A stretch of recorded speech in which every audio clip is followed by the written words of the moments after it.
Hi guys, welcome to my YouTube channel. Time లేనప్పుడు ఈజీగా chicken curry అయిపోవాలంటే మసాలాలు ఏం లేకుండా చూపిస్తానండి. కుక్కర్లో ఎలా వండుకోవాలో. దానికోసం హాఫ్ కేజీ చికెన్ తెచ్చిన వెంటనే మ్యారినేషన్ చేసుకొని ఫ్రిడ్జ్లో పెట్టుకున్నాను. తర్వాత ఒక చిన్న సైజు 3 ఉల్లిపాయలు, ఒక టమాటో, ఒక 15 పచ్చిమిరపకాయలు కట్ చేసుకున్నానండి.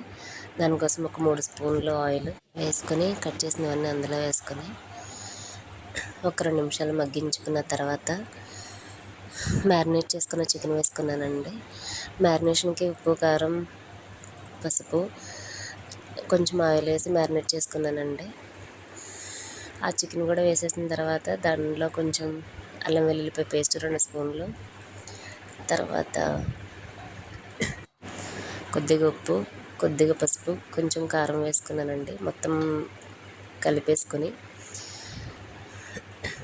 మొత్తం అంతా కలిసేలా కలుపుకొని కుక్కర్ మూత పెట్టేసుకొని ఒక 2 విజిల్స్ రానిచ్చి తీసేసానండి. తీసిన తర్వాత అది కూడా మీడియం ఫ్లేమ్లో పెట్టుకుని ఉడికించుకున్నాను కదండి. కొంచెం చికెన్ త్వరగా ఉడికిపోద్ది. అది కొద్దిగా వాటర్, చికెన్లోంచి వాటర్ వస్తాయి కదా, నేను వాటర్ ఏమి యాడ్ చేయలేదు. ఆ వచ్చిన వాటర్తోనే కొద్దిగా ఎగరనిచ్చేసి లాస్ట్లో కొత్తిమీర వేసుకొని తింటే చాలా టేస్టీగా వస్తుందండి. ఒక్కసారి ట్రై చేసి చూడండి. మసాలాలు ఏమి వేసుకోవద్దండి.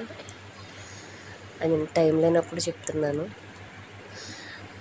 మసాలాలన్నీ అది మీ ఇష్టం అండి. వేసుకున్న వాళ్ళు వేసుకోవచ్చు, వేసుకోలేని వాళ్ళు ఇలా కూడా చేసుకోవచ్చు అండి. Bye guys.